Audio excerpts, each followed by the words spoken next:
Robert Plank Show, episode 330 Smooth Business Growth. Build your e list using blogs, videos, and podcasts with content marketing expert Lyndsay Phillips. Hey everybody, and welcome back to the show. We're talking right now with Lyndsay Phillips, who is a serial entrepreneur, a self-professed organizational freak, a client-appointed taskmaster, plus project ninja and warrior content marketer for life, and business coaches, accountants, and other online entrepreneurs across the globe. So Lyndsay, welcome to the show. Thanks for having me. I've only done a couple of video podcasts, so it is still a little weird for me. Well, I'm right there with you. Like, I've only done a handful too, and we might just use the audio, might use video, but I'd rather sort of Oh, have it good. and not need it and all that. So it's all good. And so, can you kind of tell us about who you are and what you do, what makes you stand out? Sure thing. I love content marketing, and I'm a nerd when it comes to optimization tools. So yeah, I mean, I just think there's so much importance on providing value to people, giving them information, and obviously it's a great tool to attract and acquire customers faster.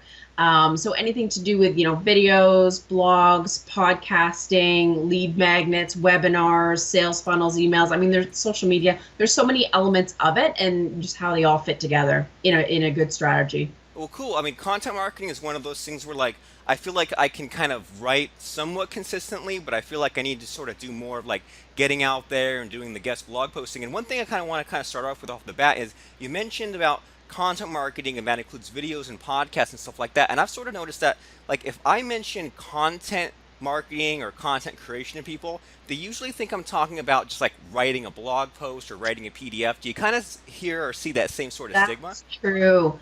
And it's funny how people, they do have mindsets, right? But like really, and some people don't love to write, some people, they're not gifted that way, or they don't have the time. And some people love putting out videos. Some people come across video really well. Some people like to be behind the mic and talking to people online. So it's, again, don't feel that it needs to only be blogging, or don't feel that you have to do it all.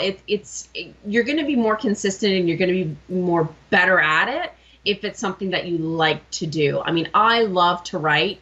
The whole video thing and podcasting did not come naturally. I was scared crapless, but I did it anyways. And I mean, I've done it for a year now, so I'm like, I'm kind of cool with it. I have not done Facebook Live yet. I'm still chicken on that one.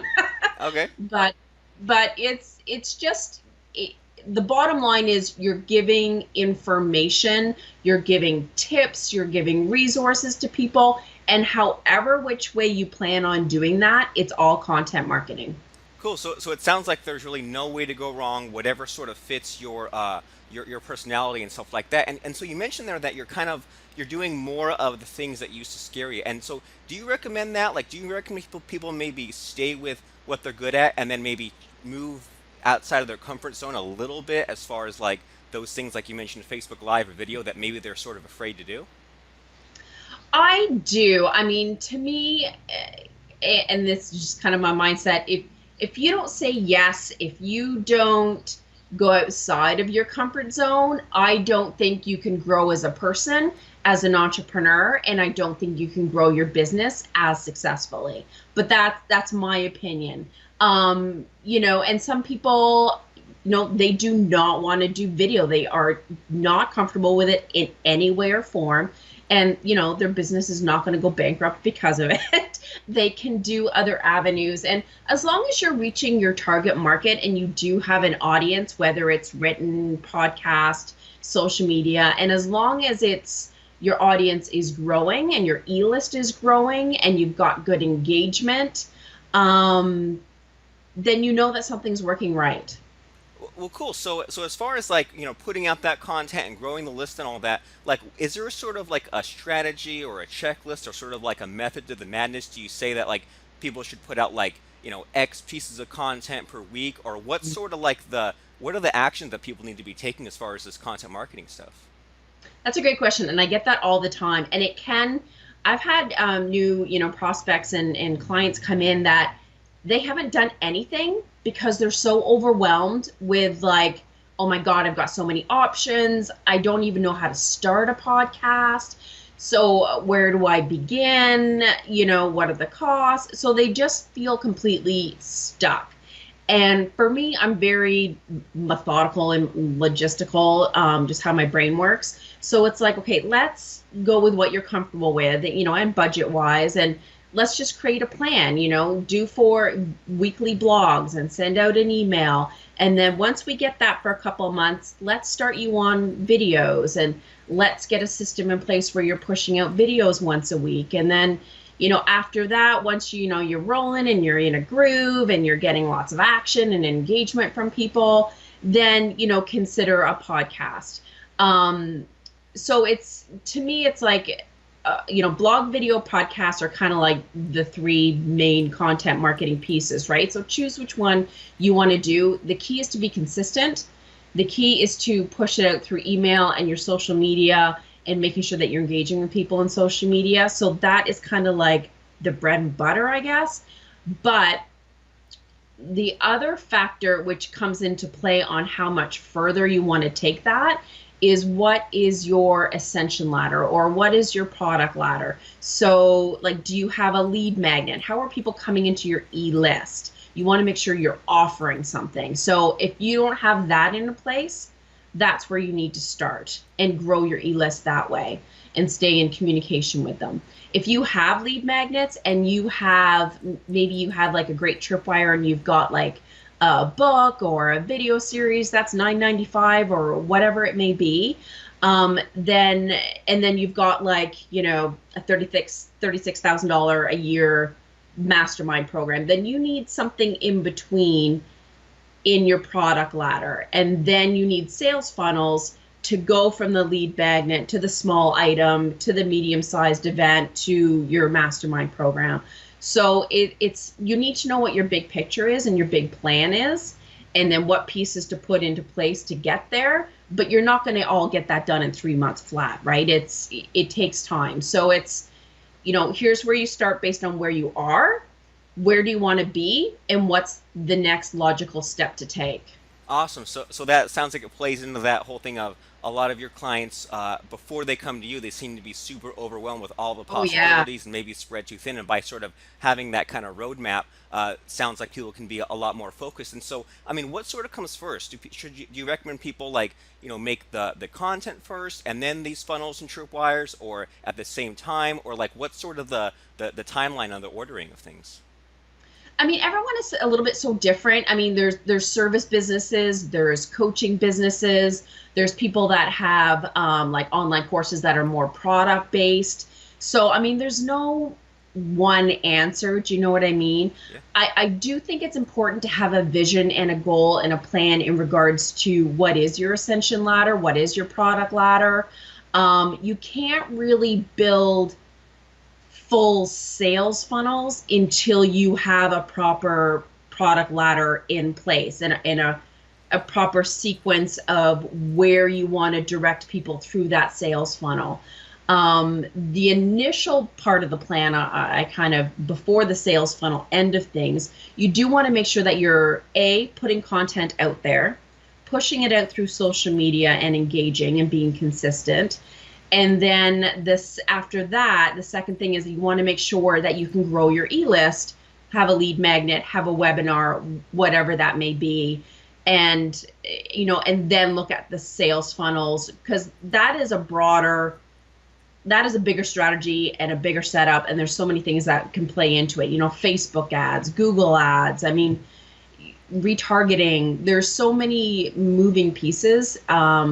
Just don't feel overwhelmed with the whole spectrum of it, because it can really trip you up.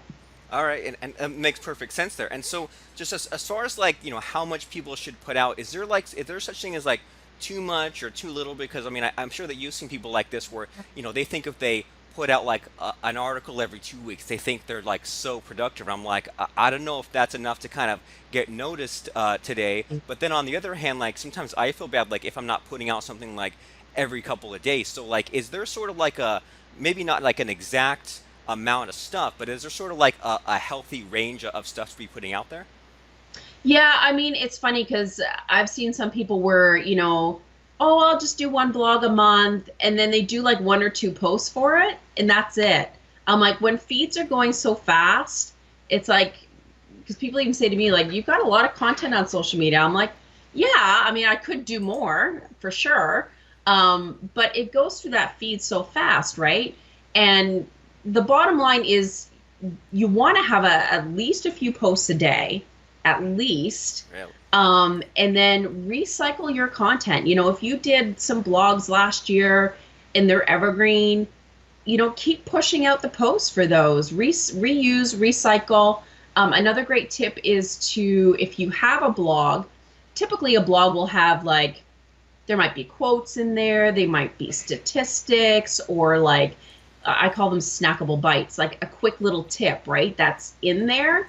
Pull that little piece out and make like a shareable quote, or make just a text graphic, or even just put that tip out there. So you're pulling pieces from your blog, your podcast, your video, whatever it may be, and you can make like 5 posts out of that one thing and recycle it and remove it in different ways so that you're not reinventing the wheel, and it becomes so much easier. The bottom line is you want to be consistent. If you're like, you know, posting like crazy for a week and then you fall off the planet for like 4 weeks because you're on vacation, and then you're all like, go to an event and you're motivated and, you know, and then do tons of posts for a week, for that time period when you're away, people are going to fall off the map. You're going to pull off their news feed. They're going to wonder if you're successful because they're like, where did that person go for the past month? They have these preconceptions, right? And if you're consistently putting out branded content, they're like, they do. They feel like they got their crap together. They're really, you know, providing a lot of value. They know a lot of stuff. So, you know, honestly, at the very least, I'm like, at least blog once a week. Make sure you have, you know, 3 social media posts per day. You know, if you can't do a video once a week, then at least a couple of times a week, and maybe 2 podcasts a month. The bottom line is that you're consistently putting out content at an agreed upon time. Like, you know, don't miss a couple of weeks and then go back to it. Be committed and be consistent. That is the key for sure. Awesome. I really like that. And I think that that's really good advice in general, because I think that it's sort of easy to kind of backslide and fall back into those old habits, right? Oh, totally. Of saying like, oh, I'm only gonna come out of the woodwork and talk when I want to, and then it's like when I see other people doing that, I'm thinking, well, it's bad enough to kind of be taken seriously as like a 1 to 2 person business, because people are thinking, well, if I buy from you and you get run over by a truck tomorrow, then what am I going to do with this thing I bought, Yeah. right? And so if there's that fear already, plus you're kind of coming and going, then I can definitely see how that's a bigger problem that maybe people realize. And so, you know, as far as that sort of being consistent stuff, like I've definitely seen people kind of come out with a new blog and be super excited, like you said, and they like put out all this stuff for 30 days, and they're just like, I'm gonna blog every single day. And after like a month, maybe 40 days, they kind of stop and the blog is gone forever. And so, like, what's sort of the solution to that? Like you mentioned, like the sort of recycling and evergreen content, but is there sort of like, should people like pace themselves, or like hire extra writers, or have that content piggy bank, or like how do they get that sort of consistency? Right. And I get that question a ton. And here's a couple of things of advice. I'm very organized when it comes to my clients and content. So it's like, if you set 1 day or 2 days of a given month at the beginning of the month to like write 4 blogs, record 4 videos, you're in the zone, right? It's you've got your topics in your brain. You can do the videos on the blogs that you just wrote, so it's fresh in your mind. And then you can just churn it all out in 1 day and then send it to your team or a company like me to, you know, promote it and set it up and do all that, you know, the back office nitty gritty. But I mean, for a lot of my clients, we do strategize on some topics and stuff like that. But I mean, we have writers on staff that can write it for them, and then they might tweak it to put it in their voice. And then they're like, okay, I've got topics. So they will spend like the first week of each month doing some podcasts where it's just them, not an interview style. And they'll put out some videos that week on related topics. And then once I have the audio file and I have, the title and the video file, then I set them all up. I do all the production. I create the social media posts, the email posts, create the draft for the month. So that's all they have to do. So everything else is outsourced, essentially.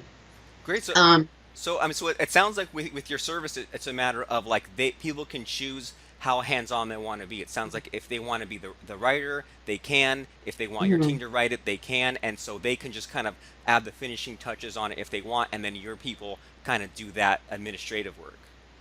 Exactly. And I'm on a very strict schedule. Again, it's important to stay consistent. So it's like, the first week of a month or the last week, whatever it is, I'm like, I need X, Y, and Z from you. You need to put it in your calendar. And like, that's an appointment with yourself to get that done. And then we can do our thing and we're on schedule. So as long as people have that routine, they get in the habit of it and they know it, so they're not having to think from week to week, oh my God, when am I going to post next week? What video am I going to do? Because it like trips you up in your brain, right? And then you're feeling overwhelmed and then you can't focus on the tasks that you're supposed to do. So if you stick it in your calendar and that's like, you don't get to your social media when you have time. It's important. You have to do that. The other thing I want to bring up, Robert, is that, and I've had this come up with a couple of new clients too, is that they're they have to understand that social media content marketing, it's a long game. I've had some people say, well, I've been posting social media for a couple of months now and I haven't gotten a direct client from it yet. And I'm like, but your engagement has gone up, your number of followers has gone up, you're starting to build more relationships with people, you're top of mind, you're showing that you're an expert. It comes. Do you know what I mean?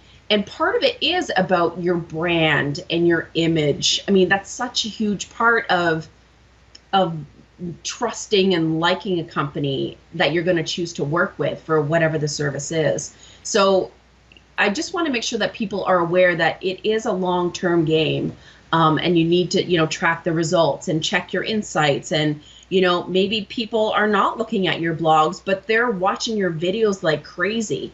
If that's the case, then maybe you want to pull back on your blogs that you're doing. Do more videos. Do what works, what people want. So there's a lot of testing. There's a lot of, it's a lot of building and relationship building. It's not a quick, I'm going to do a couple social media posts and someone's going to buy my $500 course. It just doesn't work that way. Right. I put out a blog post and I tweeted it. Where's my money? Right. I know. And it's just funny how people have that mindset.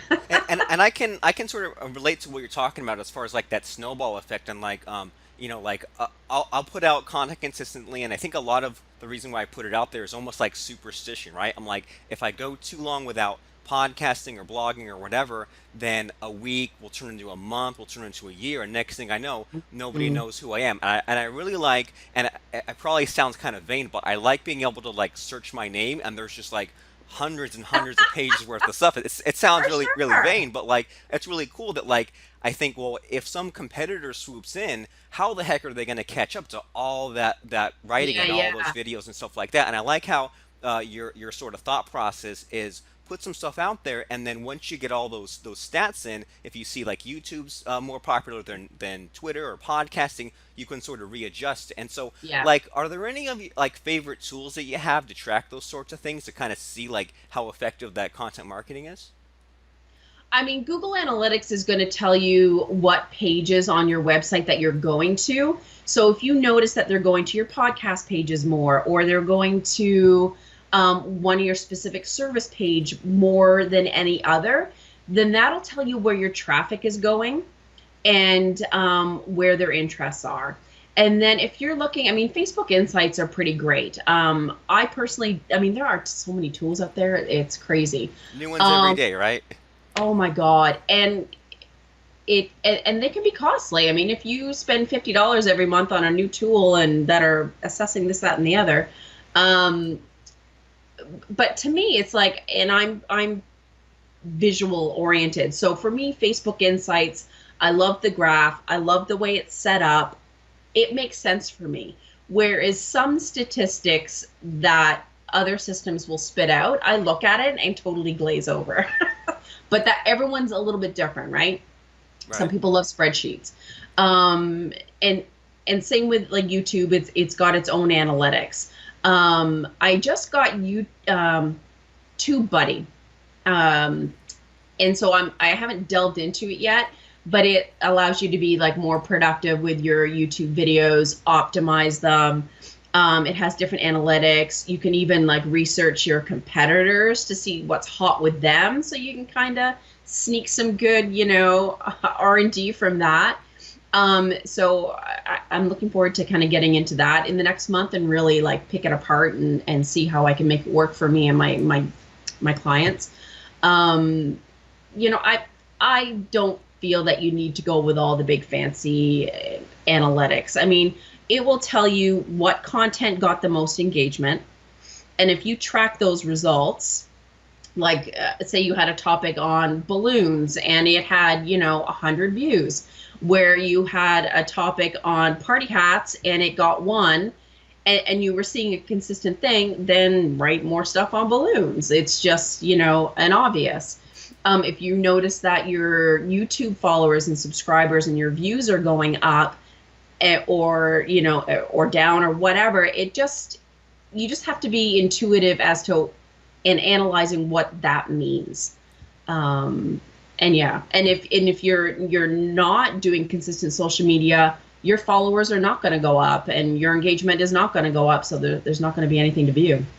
Cool, good advice. And I think that just in general, what I'm hearing from you is it's worth it for us to kind of go in and log into these social channels that maybe we've been posting on for a long time, and just kind of look in that stats tab, or that analytics tab they call it, right? Because like every now and then I'll forget to do that, and I'll go and Yeah. look and I'll be like, oh, I had like 85,000 views on Twitter last month for whatever that means to me. Or I took me years to realize that YouTube had that whole screen where you could see like where people drop off on your videos, and I was just like, Yeah, whoa, I had no idea. And it seems like all these platforms have some sort of like they statistic sort of do. thing. So I mean, good advice and good reminder in general for people to go and check that out. And so I really like just like your thought process in all this, as far as like it seems like your thinking is pretty scientific, as far as like, well, instead of just kind of guessing, or maybe at first we throw things at the wall, but once things are kind of rocking and rolling, we have this sort of set schedule. We set aside time in the day. You look at your Mhm. analytics, and so when you're dealing with like these coaching clients of yours, does anyone seem to have like all have the same problem? Do they have a problem of like either like they don't have any content, or they can't be consistent, or are they missing the mark in some other way, or like what do these people like share a similar or the same problem? You mean when they come on board? Is that Yeah, what you mean? yeah. What by the time they find their way to you, like are they do they all kind of have the same like nagging issue? A lot of them, the one is they know there's all these things they should be doing, and they've been meaning to do it for months, and they haven't. So that to me is like, you need help, you need support, you need a team, right? You can't do it all alone, as much as you would love to, wear that cape and go to it. But and your strengths may not lie in those areas, and your time can be better spent working with your clients. So that is a big one. They just you know it's like their goals and their to-do list just keeps getting shelved. The other one is that, like that one client that I had that just was so stuck because she felt like there were so many options. And I remember I sent the quote to her, and we had a meeting and stuff like that, and I never really heard back. And I don't know, I had some voice in the back of my head. I said, are you feeling overwhelmed with what's out there, or where to start? And she's like, God, yes. So I said, okay, let's have another call.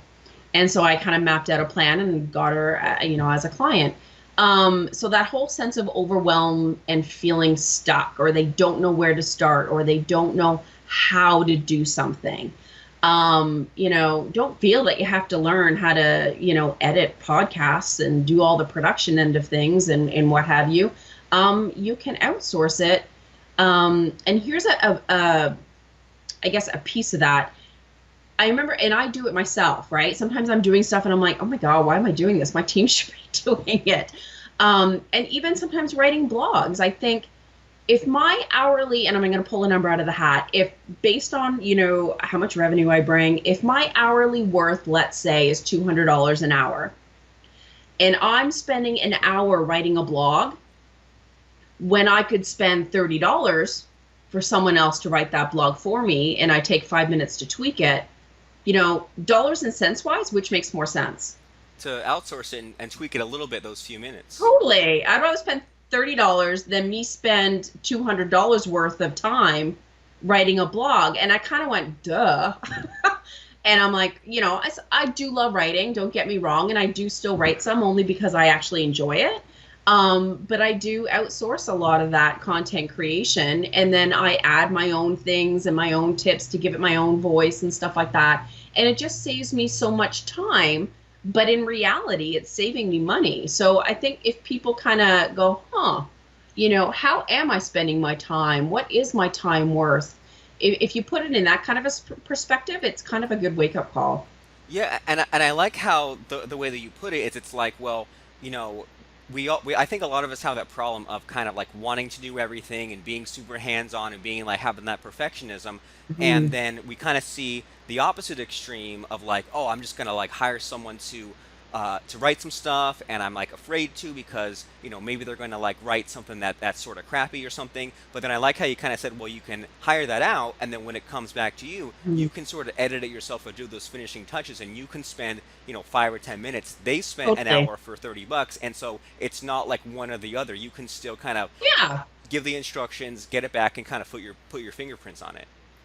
Yep. Absolutely. And so we're kind of starting to get to sort of the winding down phase here. But if someone's sort of listening and hearing about this content marketing stuff, is there like some sort of like, I don't know, quick exercise or some sort of action that they could take today to sort of get the magic and excitement back with content marketing? Like, do you recommend someone like, shoot a quick video or get some ideas for blog posts or look at competitors, or like what's something someone could do today to sort of get this content marketing train rocking and rolling? The key, honestly, is to put it in your calendar, and don't keep moving calendar items from day to day and keep pushing it off when you have time. Like, make your calendar items commitments. And, whether it's I'm going to spend 2 hours, every second Friday to do, really the videos are like 3 minutes long. Don't worry about taking 50 million takes. You should see some of mine. Like, I'm just like, I just want to get the content out there. I don't care what I look like. I don't, if I trip up on my words, I'm like, I don't care. It's fine. It shows that I'm a normal human being. And just do it. Don't feel that your videos have to be absolutely perfect production things. And mark it in your calendar when you're going to write that blog, when you're going to do that video, and stick to it. That's the only way it's going to get done, and that's the only way you're going to get consistent. Awesome. I like it. And as you said, like a lot of people have these huge monster to-do lists, and if you just kind of toss it in their to-do list Yeah. with 200 other items, it's going to get sort of mixed up in there. And as far as like the, putting in that video out there and just kind of, it's more important to have it out there and to keep getting better. Like one of the like my favorite things that I've ever done as far as like looking at videos and competitors was one time I looked at like one of the first like Gary Vaynerchuk videos, and then I also looked at one of the first Epic Mealtime. Have you seen those guys? Gary, yes. I'm not the other one. Okay, but well, it's just like yeah, Gary's. I mean, Gary's Gary, and then these Epic Mealtime guys, like they'll make like a 100-pound meatball, or they'll make like just these crazy things, and like the guy hosting it has like this whole character, and he shouts sort of like how Gary V does now. But you look at like the first couple of videos, and Gary V, he's like this young, like short dude, and he's like super quiet, and it's amazing to see like some of these like really popular YouTube stars, like Totally. when they started, it's like whoa, like they started off and they were just like a normal person just like me, and as they made more and got better and things were more subconscious, they kind of like their personality sort of came out from there. But if they hadn't done hundreds of videos, which I sounds like a lot, know. but like one a week over all that time, they sort of unlock something special. So like I really like that idea of just like get it on the calendar, You get just that gotta first do video it. out there, just do it, and then that way you can sort of get better and better. And so I want to make sure that if people heard about this and they heard about like all this cool advice and all these sort of action tips they can take away, if they want to know more about you and your team and what you guys do, can you kind of talk to us about that, like where the website is and what they can come to you to solve? You bet. Thanks. So it's smoothbusinessgrowth.com. I do have a sister site, which is lindsayphillips.com, which is where all of my content is, but Smooth Business Growth does link to it.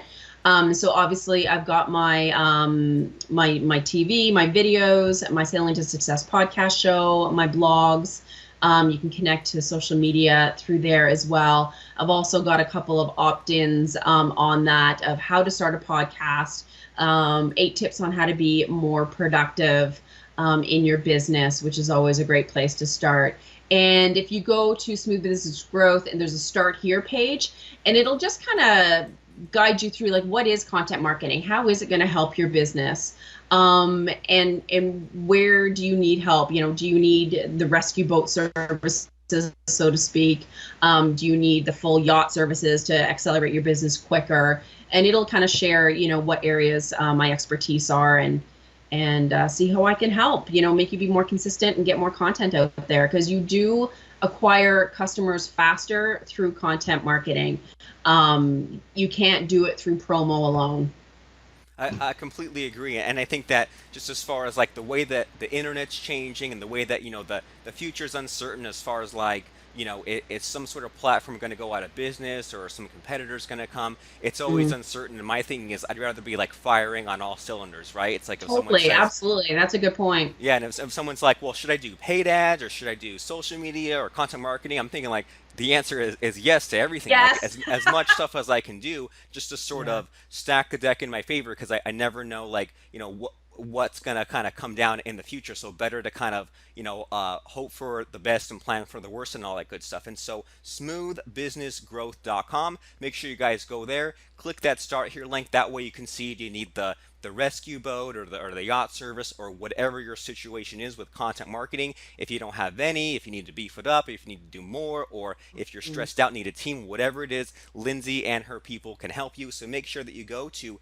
lindsayphillips.com to see her content and then smoothbusinessgrowth.com to pull the trigger and to talk to her and to get your content marketing dialed in so that way you can have the best business possible, best income, best life, all that fun stuff. So I want to thank you, Lyndsay, for stopping by thank the you. show and dispensing this advice. And I really appreciate you and what you do. So thanks for coming by. Thanks so much. We really appreciate you listening to today's episode of The Robert Plank Show. Subscribe to us on iTunes and rate and review us at robertplank.com/iTunes.